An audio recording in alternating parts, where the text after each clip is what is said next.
Ma'am, I don't know how you got out here, but this is an active flight line, not a tourist stop.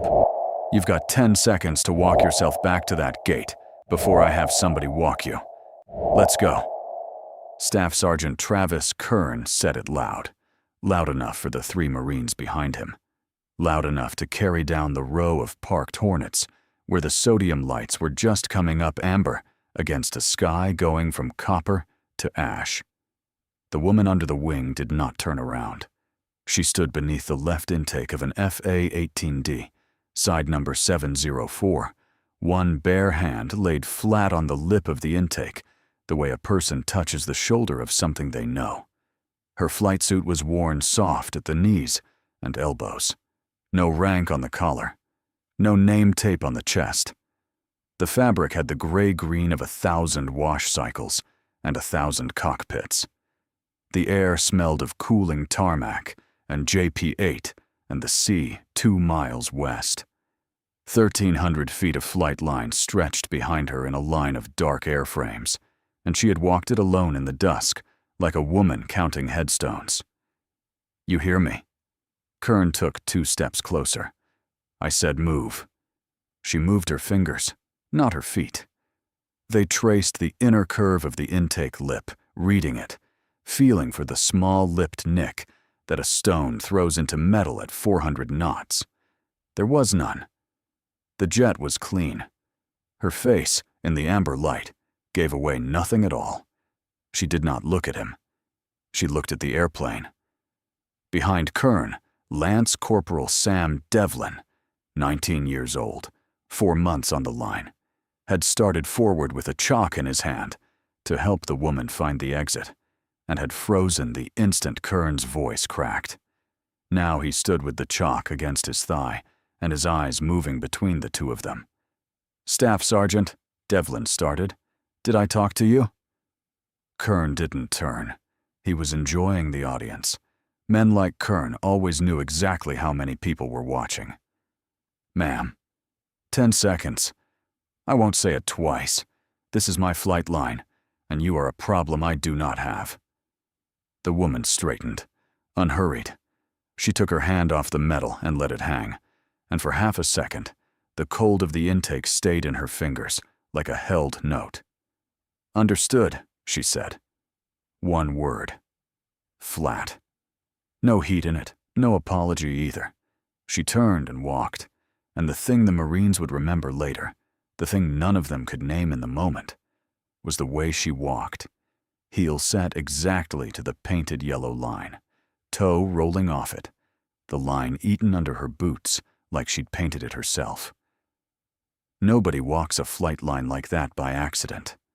As she passed the nose of 704, her eyes flicked once to the Modex stenciled on the gear door. 704. She filed it the way other people file a face. Kern watched her go and grinned at his Marines. "Contractors," he said, like the word explained everything. "They send us a clipboard with legs and expect us to salute it." One of the juniors laughed, because that was the price of standing in Kern's circle. Devlin didn't. The woman reached the edge of the line, stepped off the concrete onto the dark apron, and was gone into the space between 2 hangars. Kern turned back to his jets, his kingdom, his night. He had already forgotten her face. He would spend the rest of his life remembering it. Out past the fence, the woman stopped once in the dark and looked back at the long row of aircraft she was not allowed to stand near. Her hand still carried the temperature of the intake she would fly in 36 hours. She flexed the fingers slowly, once, and let it go. Then she walked toward the lights of the visiting officers' quarters, and the flight line settled back into its noise behind her. The whine of a power cart, the clank of a tow bar, Kern's voice riding over all of it, telling someone they'd done something wrong. She did not need a flight line badge to know what she'd seen in 3 minutes on that ramp. She'd seen a line crew that moved when the staff sergeant looked and slacked when he didn't. She'd seen a 19-year-old freeze with a chalk in his hand. She'd seen a man who ran his Marines on fear and called it standards. She'd seen a lot of flight lines. She knew the difference between a tight one and a frightened one. A tight crew was quiet because it was concentrating. A frightened crew was quiet because it was waiting to see whose turn it was. This one was the second kind, and the difference mattered, because frightened crews cut corners they think no one will see, and corners cut on a flight line come back at 300 knots. She had flown 30 years' worth of airplanes that other people had signed off as safe. She had learned to read the signature and the hand behind it, and she had learned, the hard way, on a different night a long time ago, that the most dangerous man on any flight line is rarely the loud one. It's the one who has decided that the truth is whatever keeps his numbers green. 704 sat clean and dark under the amber lights, waiting for a sunrise it didn't know about yet. Somewhere, a phone would ring in the morning. Somewhere, a name she had carried for 16 years was printed on a folded program on a desk in her quarters. But that was tomorrow's weather. Tonight, she walked the painted line out into the dark, exactly, heel to toe, and let Staff Sergeant Travis Kern believe he had won something. By morning she was back. They badged her through as a visiting evaluator, civilian-looking, no rank anybody could see, escorted by a bored corporal who didn't know what she was looking at either. The cover held the way it always held. People saw the soft flight suit and the quiet, and decided she was nobody. And she let them, because being nobody is the best seat in any room. Hangar Bay 3 smelled of hydraulic fluid and coffee and the particular ozone of a jet being powered up indoors. A Hornet sat on jacks, with its panels open like a patient on a table. Master Sergeant Gideon Pope stood at the maintenance control counter with a torque wrench in his hand and 28 years in his shoulders, and he watched the evaluator come through the door, and the first thing he noticed was that she scanned the bay before she took a step into it. She didn't look around the way a visitor looks around. She looked the way a person looks who has learned that doorways are where things go wrong. A fast read of the exits, the high catwalk, the open panels, the men, the tools, the closest thing to a weapon and the closest thing to a wall. A half second. Then stillness. Then she walked in like she owned the lease. Pope had seen that scan exactly twice before in his life. Both times the person doing it had been worth a great deal more than they looked. Out on the line, a jet was turning, run up for a functional check. The nozzle glows soft in the morning haze. The evaluator was 30 feet from it, walking when she stopped mid-stride. She went utterly still, head tilted half a degree, listening. "Tell him to pull it back," she said to the nearest Marine, not loud. "Bleed air leak, left side. There's an 800 cycle whine under the fan. You'll have a duct over temp before he's at military power." The Marine, a corporal who'd never seen her before, looked at her like she'd spoken in tongues. "Ma'am, the gauges are green." "I know. They will not be green in about 2 seconds." 2 seconds later, the duct over temp light blinked amber in the cockpit, and the pilot snapped the throttle back to idle, and the corporal's mouth came open, and across the bay, Gideon Pope set down his torque wrench very gently, like a man who didn't want to make a sound. She hadn't read a gauge. She'd read the engine. By ear.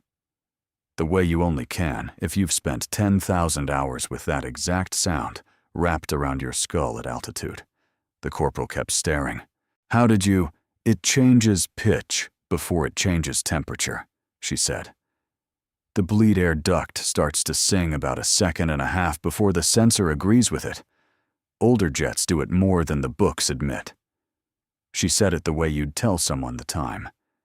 Then she added, quieter, almost to the airplane, and not to him. "Tell your crew chief to look at the left side check valve, not the regulator. He'll want to chase the regulator. It's the valve." It was the valve. They found it an hour later, after the crew chief chased the regulator first. She walked on. As she passed the jet on jacks, her palm came out and ran along a panel seam without her looking at it. A flat, unconscious sweep, checking the fasteners were flush, the muscle memory of a person who has walked around an airplane more times than they have walked around their own house. She didn't even know she was doing it. Pope knew. Pope had spent half his life watching pilots' hands. Hands like that don't come off a clipboard. Kern arrived 10 minutes later and heard from the corporal that the contractor lady had called the bleed air leak before the gauges, and the information sat wrong in him. A normal man would have been grateful. Kern heard only that a civilian had been right about his jets in front of his Marines, and the wrongness of it curdled into something he would feed for the next 2 days. "She's not authorized to call faults on my line," he told the corporal. "She's not authorized to do anything but stand where I tell her to stand." Pope, at the counter, said nothing. He turned the torque wrench over once in his hand and watched the door she'd gone through. By that afternoon, Kern had a name for her. He gave it to the crew in the line shack, the way men like him always issue the joke that becomes the policy. "Her name's Clipboard," he said, leaning back, boots up. "She doesn't touch my jets. She doesn't talk to my Marines. She wants a record. She can stand in line behind every actual Marine on this flight line. Somebody finds her wandering, you walk her to the fence." It got the laugh he wanted. Most of them. Devlin studied the toes of his boots, so they ran the small cruelties. They lost the aircraft records she'd asked for. They sent her to the wrong hangar and let her stand at a locked door in the sun for 40 minutes. And when she came back, they sent her to a different wrong hangar. She didn't complain. She waited. She checked her watch, turned inward on her wrist, the face against her pulse, the way people wear it when they don't want a glint giving away their position. And she noted the time, and she wrote something in a small green notebook, and she waited some more. There is a particular cruelty in making a patient person wait. It works on people who have somewhere to be. It does nothing at all to people who have spent nights in worse places than a locked hangar door, who have learned that waiting is just another posture, that you can stand for hours with your weight balanced and your breathing slow and your eyes reading everything and give the appearance of nothing. Kern's crew thought they were wearing her down. They were giving her 3 days to map every weak seam in his operation, and she was a person who mapped seams for a living. By the second afternoon, she could have drawn the line's duty roster from memory. She knew which Marines moved only when Kern watched, and which ones did the work, whether he watched or not. She knew Devlin was the youngest, and the most afraid, and the most decent, which is a hard combination to be. And she knew there were 2 others like him, being ground down quietly in the hours after midnight. She found Devlin at a jet near the end of the day, sweating over a panel, a fastener cross-threaded and going nowhere, and Kern 50 feet off and getting closer. "Quarter turn back first," she said. "Quiet, not stopping, barely slowing. Let it find the thread. Then seat it. You knew that. Don't let him make you forget what you know." Devlin's hands found the motion. The fastener seated. He breathed. Kern saw the tail end of it, saw the woman near his Marine, near his jet, and crossed the distance fast. Did she touch that aircraft? Devlin, did you let the tourist touch my aircraft? No, Staff Sergeant. She didn't touch anything. She talked to you. That's touching it. Kern got close to the kid's face, close enough that Devlin could smell the coffee on him. "You're on my line. You talk to me. Not to clipboards. You read." "Aye, Staff Sergeant." The woman had already stepped away. She didn't watch the dressing down. She opened the green notebook and wrote 1 line, a date, and closed it. If you've ever watched someone with real authority get treated like they were nothing, by someone who'd never earn 1/10 of what they'd earned, and watched them take it without a word, then you already understand this channel. Subscribe to Honor Tales. Stay to the end of this one. The end is the whole reason it exists. That green notebook closed on 3 lines and a date. It wasn't an audit. It was a flight log. But nobody on that line had earned the right to know that yet. The next morning, Kern stopped being petty and started being dangerous. He filed a report. Unauthorized civilian on the flight line. Failure to comply with a lawful order to depart a controlled area. He filed it under the name on her visitor badge, the cover name, the nobody name. And he attached the time and the location and his own statement, crisp and false in the parts that mattered, and he got her flight line access flagged in the system before lunch. By 1300, her badge was pulled. A security NCO did it, embarrassed, following the paperwork up the chain because the paperwork existed, and the paperwork said she was a problem. Kern found her at the edge of the line to enjoy it. "Funny how it works," he said, hands loose, smiling. He talked the way he always talked, in paragraphs, circling, savoring. "You come out here, you call faults on jets that aren't yours. You put your hands all over my Marine's business, and now the system says you're trespassing. You're a liability I don't have time for, ma'am. You should have walked to the fence the first night. I told you to. I told you nicely." The woman answered in numbers. "You cited the wrong instruction," she said.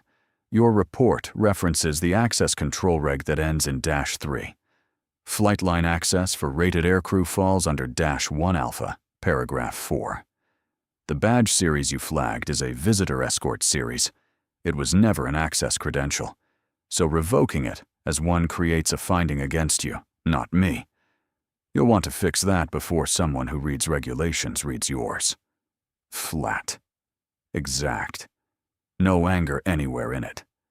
She recited the regulation the way other people recite their own phone number. Kern heard arrogance.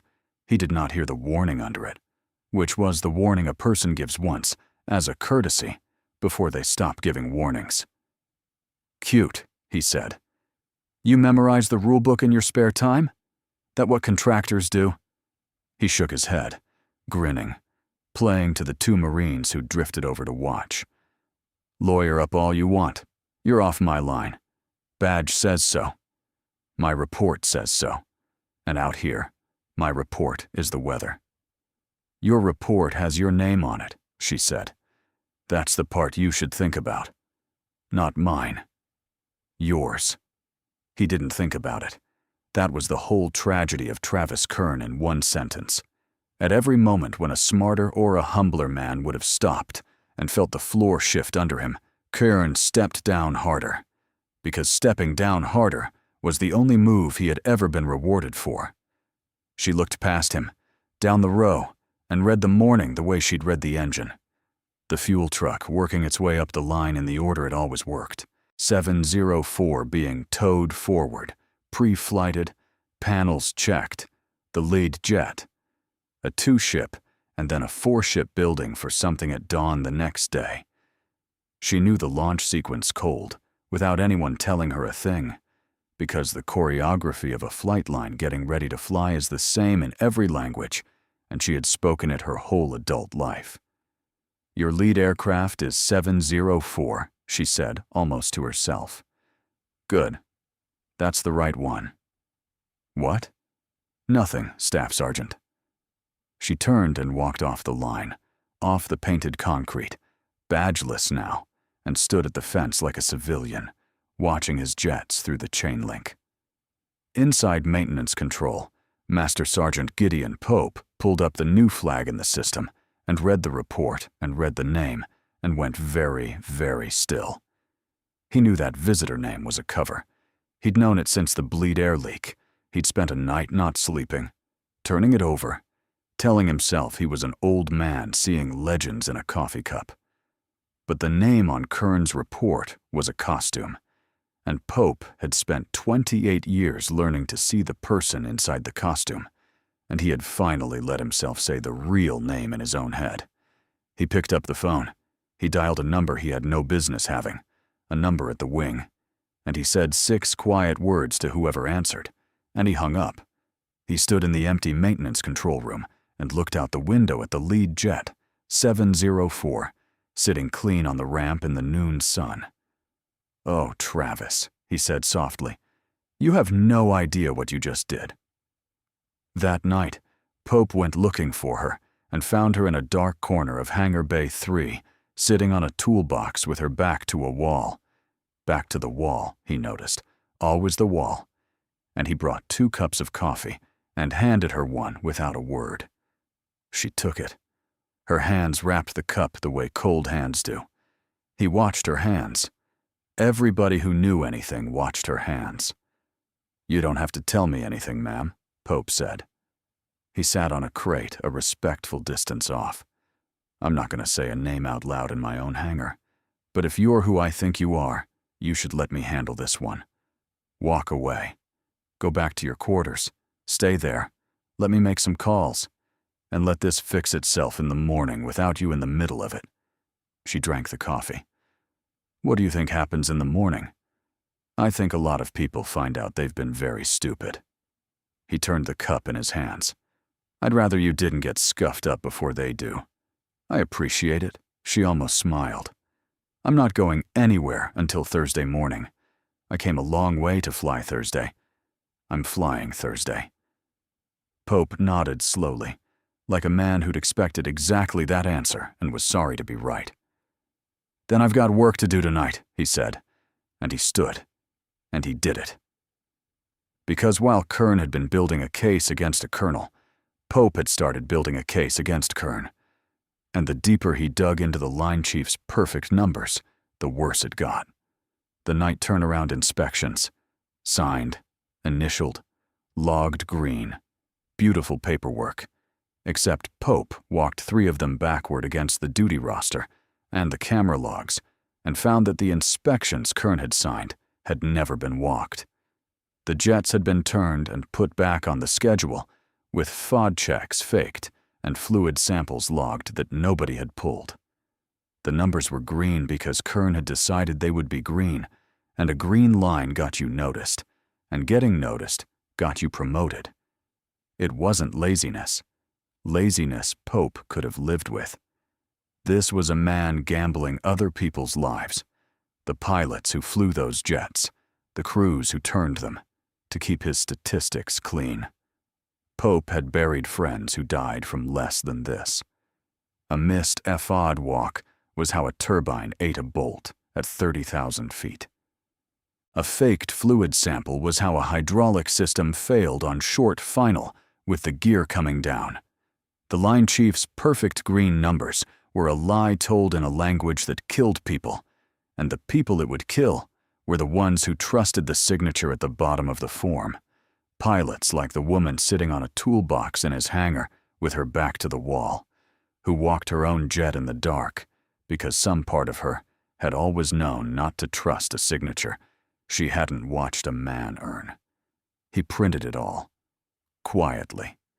He made copies, and he made copies of the copies, and he locked one set in a place that had nothing to do with the squadron, because Pope had been a Marine long enough to know that the truth needs more than one home before a powerful man decides he doesn't like it. And under that, the other thing. Pope pulled the thread and it kept coming. Late-night remedial training that wasn't training. Juniors made to stand on the line past midnight for invented infractions. Devlin and 2 others. A pressured 19-year-old made to initial a log he hadn't completed because Kern told him to, and Kern was the whole world when you were 4 months on the line. Pope's jaw set harder with every page. Out on the ramp, in the dark, he watched the woman do something that finished it for him. Badgeless, not allowed within 50 feet of the aircraft, she walked the length of the line anyway in the shadows and ran an unofficial walk-around on 704, not touching, just looking. Her eyes and her tilted head doing the work her hands weren't allowed to do. Pitot covers, intake, the control surfaces, the slats, the flaps, the small telltale things a pilot checks because her life is the thing being checked. She did it in the dark, from 10 feet back, For a jet she was forbidden to approach, because she was going to fly it at sunrise, and she trusted nothing she hadn't seen with her own eyes. That was when Gideon Pope stopped doubting and started being afraid for everyone who'd called her clipboard. Here's what the night crew didn't know, standing out there keeping a woman away from an airplane. They didn't know whose airplane it had always been. They didn't know that the quietest person on that flight line was the most dangerous one, and that the morning was coming when they'd all find out at once. Subscribe to Honor Tales and stay, because that morning is close now. Pope stood in the dark a long time after she'd gone in, watching the place where her hands had moved over a jet she wasn't allowed to touch, and he understood, finally and completely, that the only danger on his flight line had never been the woman. In the visiting officer's quarters that night, one light burned. She sat at the small desk with a folded program in front of her and a single worn flight glove laid beside it. And for the first time in 3 days, she let herself be the person she actually was. The program was for the morning. A name was printed inside it: Captain Dominic Sayers. And below the name, the thing the program didn't say but everyone in the formation would know: call sign Ripsaw, the man who had flown behind her on the worst and best night of her life and had not flown home. She let herself go back, just this once. The desk, the lamp, the present, all of it thinned out. And it was 2010 again, and it was a valley with no name worth saying, and no moon at all. They never saw my face, she thought, only heard the engines come back. That was enough. That was the deal. A recon team had been pinned in that valley. 8 men in a fold of rock with the weather down to the deck and the ceiling at 600 feet, and the enemy close enough to throw stones. No moon. No gun line that could reach them. Just 2 voices on a radio and 1 airplane that could get under the cloud. And the airplane was hers. Captain Renata Voss, 32 years old, and her backseater, Captain Dominic Sayers. Ripsaw, because he laughed like a torn sheet and never stopped talking on the ground and went perfectly, beautifully silent the moment the wheels came up. They went under the weather at 600 feet in the dark in the mountains, which is a thing you were taught your whole career never to do. And they did it because the alternative was 8 families getting a flag. She remembered the exact numbers, because numbers were what she had instead of the things she didn't let herself feel. Ceiling 600 feet. Visibility 1.5 miles in blowing snow. 8 men on the ground, and 1/10 of their ammunition left. 240 knots in a valley with walls she couldn't see, flying by instruments and by Sayers's voice, and by a faith she had no business having. Run after run. Low enough to read the muzzle flashes. Sayers calling the targets in that flat radio voice, steady as a metronome, while the valley walls strobed and the radar altimeter screamed at her in a voice she'd long since learned to file under noise. He talked her eyes onto each target, left 10 degrees, base of the draw, 2 of them, cleared hot, and she put the ordnance exactly where his voice said to put it, and the team lead came up on the radio after every pass with the same broken gratitude. They took the team out of the fire 1 pass at a time. 40 minutes that felt like a single held breath. And on the 5th pass, something came up out of the dark and hit them. A hard jolt through the airframe, a sound like a sledge on a car door, warning lights blooming across the panel like a city seen from space, and the controls going heavy and wrong in her hands. She'd asked Sayers for the bingo numbers. He hadn't answered. She'd said his name on the intercom, once, twice, no voice. She'd brought the jet home alone. Battle-damaged, 1 good hydraulic system, a backseater who wasn't talking, 400 miles of black mountains, and a recon team behind her that was already walking out alive because of the runs they'd made before the hit. She'd climbed up through the weather into a sky full of stars she could finally see, and she'd flown the long way home with the autopilot off because the airplane wouldn't hold it anymore. and she'd talked to Dominic the whole way, even though he never answered, because the alternative was silence, and she could not have the silence yet. She told him the fuel state. She told him the heading. She told him they did good work back there. She told him to hang on. She put the airplane on the deck at a divert field, with her hands steady and her face wet, and the team lead's voice still in her headset saying, "Thank you, whoever you are, thank you." The crash crews were already rolling. She set the brakes, and she finally let herself turn around in the seat. And she knew before she turned, the way you always know. They gave her the Navy Cross for that night. She would have traded it in a heartbeat, and everyone who knew her knew it. The call sign came from the men on the ground. They'd never seen her. They only ever heard the engines come back out of the dark, again and again, when nothing else could reach them. So they called her the thing that comes in the dark and brings you home. NIGHTHAWK. It stuck the way true things stick. She closed the program. Tomorrow she would lead the missing man pull-up for Dominic Sayers in 704. The airframe his old squadron still flew, and then she would let him go. Somewhere out on the dark line, a staff sergeant was sleeping, certain he had won. She thought about Kern for exactly as long as it took to feel almost sorry for him, which was not very long. He was small against this. He was a man who had no idea he had stepped into the middle of a debt 16 years deep. She had carried Dominic home once. Tomorrow she would carry his name across the field, and then she would set it down. The light went out. On the desk, the folded program, and one glove, ready for a sunrise she had owed someone for a very long time. Thursday came up gray and cold and beautiful, the way the best flying mornings do. By 0500 the flight line was awake, aircrew gathering for the brief, breath showing in the floodlights, the four-ship building on the ramp with 704 prepped as lead. The missing man. The whole station knew what the morning was for, even most of the ones who didn't know who was flying it. The woman came out in full flight gear, torso harness, helmet bag, the worn glove from the desk on her left hand, and walked towards 704 with her feet eating the painted line, heel to toe, exactly. Staff Sergeant Travis Kern stepped into her path. He'd been waiting for this. Badgeless on his line, walking toward his lead jet. In his mind, she was a trespasser, caught in the act, and he had an audience of aircrew, and he was going to end the clipboard once and for all in front of all of them. "You don't touch that aircraft."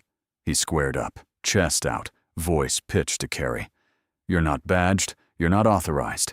You are trespassing on a controlled flight line during flight ops, and I am done being nice about it. Devlin."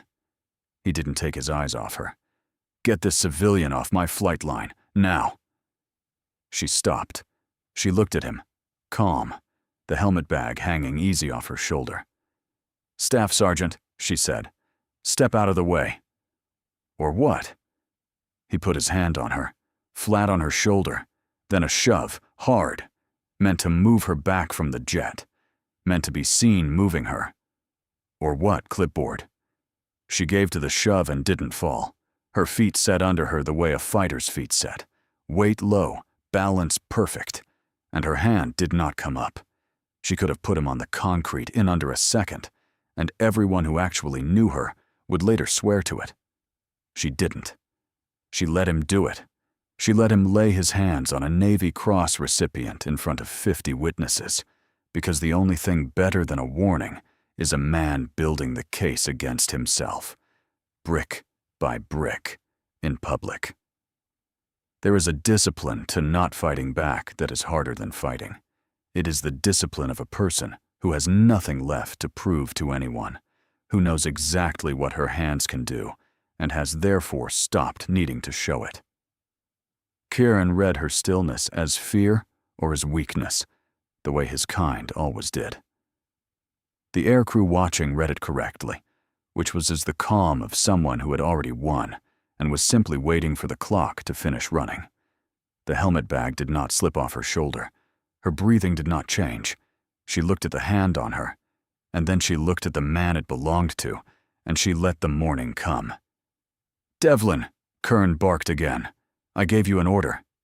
And Lance Corporal Sam Devlin, 19 years old, 4 months on the line, took one step back instead of forward. "Staff Sergeant," he said, and his voice shook and held. I'm not putting hands on her. That's not a lawful, I'm not doing that." Kern rounded on him, face going red, and that was the moment the woman chose to do the only aggressive thing she had done in 3 days. She smiled. She looked at Travis Kern, and she smiled at him, small and almost kind, the first expression she had shown him since the Dusk 3 nights ago. "Okay," she said. Just that. "Okay." Kern read it as surrender. 20 feet away, Master Sergeant Gideon Pope, already moving, stopped walking, because he knew exactly what that smile was.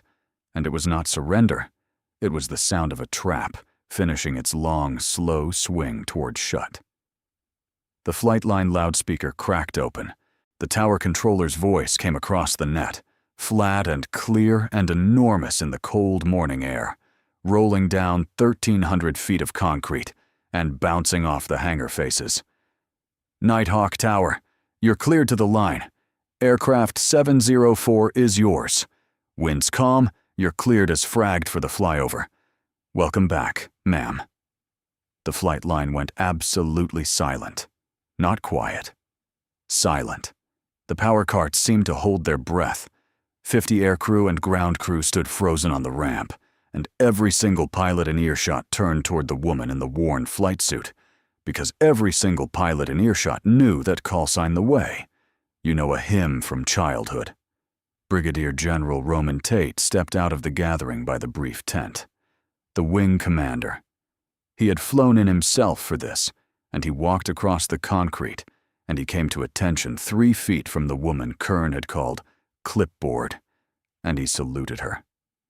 "Colonel Voss," he said, and his voice carried because he meant it to. "It's an honor, ma'am. For the crews who don't know, this is Colonel Renata Voss. Call sign Nighthawk, Navy Cross. She's leading the missing man this morning for Captain Sayers, who flew behind her the night she earned that name." He held the salute.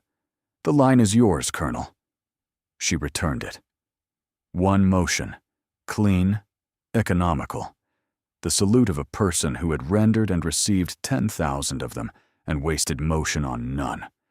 And the worn glove on her left hand made the gesture look like something carved. And then the flight line stood. The pilots first, the foreship, the spares, the duty air crew, coming to attention in a ragged wave that smoothed as it spread, and then the ground crews, the maintainers, the fuel handlers. Pope among them already at rigid attention, with something bright in his old eyes. 50 people, then more, standing for the quiet woman who had let a staff sergeant shove her so the whole field could watch him do it.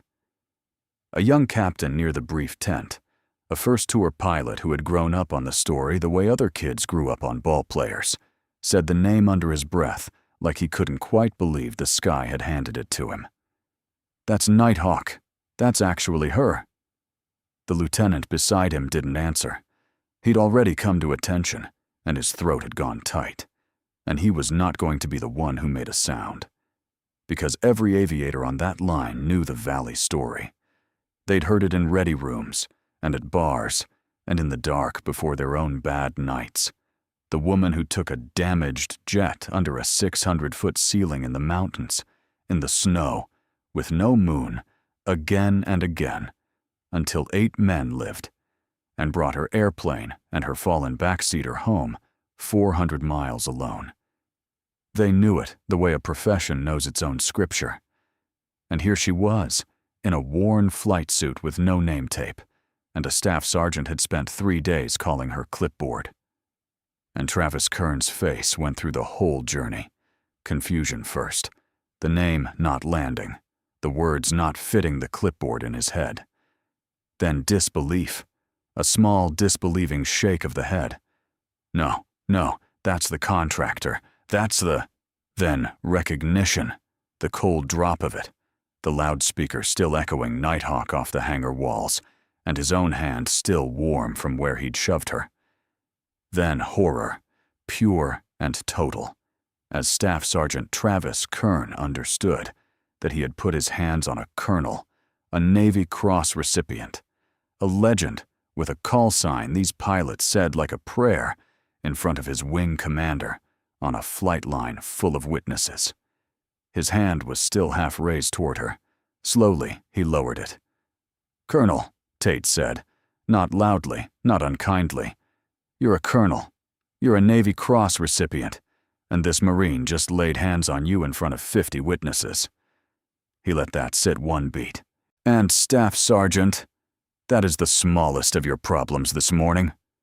Security stepped up on either side of Kern. He didn't resist. There wasn't anything left in him to resist with. He looked at the woman he'd named, looking for something, an explanation, a mercy, a word. She gave him nothing. She wasn't even looking at him anymore. She was looking at the jet. Colonel Renata Voss walked past Travis Kern as if he were a chalk left out on the ramp, set her hand on the boarding ladder of 704 and climbed, while behind her, the entire flight line held its attention and the cold morning held its breath. It came apart for Kern fast, the way these things do once the first stone goes. By the time Voss was strapping in, Master Sergeant Gideon Pope was at the general's elbow with a folder, and the folder was the end of Travis Kern. The night turnaround inspections signed and never walked, the faked FOD checks, the fluid samples logged that nobody had pulled, the camera logs and the duty roster that proved a jet had gone back on the schedule certified safe by a man who hadn't been within 100 feet of it. "He didn't just bully Marines, sir," Pope said quietly. "He signed inspections he never walked. He put aircraft back in the air green that nobody had checked. He gambled their lives to keep his numbers clean." He set his jaw. "And there's a pattern in the late logs. Hazing. Kids made to stand the line past midnight on invented gripes. One of them pressured into initialing a record he never completed." The pressured Marine told the truth that morning, once it was clear that the truth was finally safe. He was a lance corporal who'd lain awake for weeks over a log he'd initialed under a staff sergeant's glare, certain that telling anyone would end him. And now he stood in the cold and said it all in a rush, and the relief of it left him shaking. Devlin gave his statement plainly. The late nights, the invented infractions, the order he'd refused on the ramp, and Kern's own fabricated report, the unauthorized civilian complaint he'd filed against a colonel under her cover name, turned in his hand and became the thread they hanged the whole thing on. A false official statement, signed and dated. The assault 50 people had watched, the safety records that could have killed a pilot. Each one alone was the end of a career. Together, they were the kind of morning a man does not come back from, and every bit of it had been built by Kern's own hand, in writing, while a Navy Cross recipient stood at a fence and let him. There would be an investigation, a real one, the kind with a colonel from outside the wing and a stack of sworn statements, and a JAG officer who didn't care whose numbers had looked good. But the shape of it was already clear on the ramp that morning. The faked safety records were not a personnel matter. They were the kind of thing that ended careers, and, left alone a few months longer, would have ended a life. He was relieved on the spot and taken into custody pending charges. Not because anyone wanted a spectacle, because a man who fakes the inspection that keeps a jet from falling out of the sky has earned every formal thing that comes for him. The Marines who had laughed at his jokes about clipboard found, suddenly, that they had urgent business elsewhere on the line, and could not meet his eyes as he was walked off it, off the painted concrete he had called his kingdom, heel to toe, the long way, past the jets. Lance Corporal Sam Devlin stood off to the side, not sure if he was in trouble for refusing the order, until Pope walked over to him. "You refused an unlawful order in front of your whole line," Pope said. and you told the truth when it cost you something to tell it." He looked the kid up and down. "You're coming off Curran's roster. You're working for me now. We're going to make a plane captain out of you. A real one. The kind whose signature means a jet is safe because he walked it. Understood?" "Aye, Master Sergeant," Devlin said, and his voice cracked, and nobody held it against him. He'd refused an order from the only authority he'd known on that line, with his career 4 months old and shaking in his hands, because a quiet woman had once told him not to let a loud man make him forget what he knew. He hadn't forgotten. That, in the end, was the whole of it. If you've stayed this far, if you came for the moment the line chief learned her name and the whole flight line stood, then do the one thing that keeps these stories coming. Subscribe to Honor Tales. There's a sunrise left in this one, and it's the part that matters most. The engines of 704 spun up with a rising shriek that rolled across the field, and the 4-ship taxied into the gray dawn, and the station went quiet to watch. They came back over the field at sunrise in tight formation, 4 jets, low and clean, the light just breaking gold over the eastern hangars. And at the section, on a count only the flight knew, the number 2 aircraft, 704. Voss, in the lead position of the slot they'd built around her, pulled straight up and away, vertical, climbing alone into the brightening sky. The missing man, the gap in the formation where a pilot should be, where Captain Dominic Sayers should be, the oldest and most honest thing aviators do for their dead.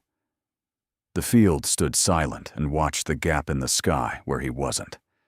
When she'd landed and shut down and climbed out, Colonel Renata Voss walked to the squadron board where the morning's flight had been written up, and she stood a moment in front of the name. Captain Dominic Sayers. Ripsaw. She took the worn glove off her left hand and held it, and she said something too quiet for anyone to hear. "Okay," she said, "to the name, to the morning, to 16 years. I've got it from here." Her secure phone vibrated against her hip. She looked at it. A message from a string of characters that had no business existing, from a call sign she had been told, with certainty, was gone. A name carved on a different wall in a different place. 5 words and a letter. Heard the harbor lights still burning. Come see it. See Cobalt, a harbor she knew. A port on the far edge of a sea half a world away, where the lights came up at dusk, like a string of small fires on the water, and where a man she'd grieved was apparently, impossibly, alive and waiting, and asking her to come. She did the arithmetic without meaning to. The harbor was 11 time zones east. The light he meant burned at the mouth of a channel she'd flown over once, in another life, on another bad night. If Cobalt was sending, Cobalt had survived something he was supposed to have died in, and was somewhere he was not supposed to be, and needed her to understand both of those things from 5 words and a single letter. She understood. That was the language they'd built years ago for exactly this. For the day one of them came back from a wall with their name already carved on it. Colonel Voss looked at the message for a long moment.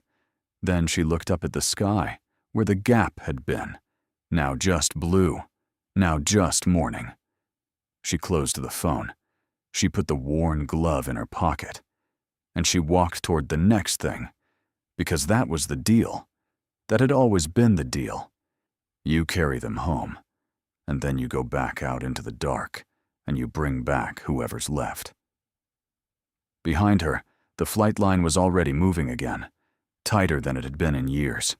A 19-year-old learning to walk an airplane the right way under an old man's eye.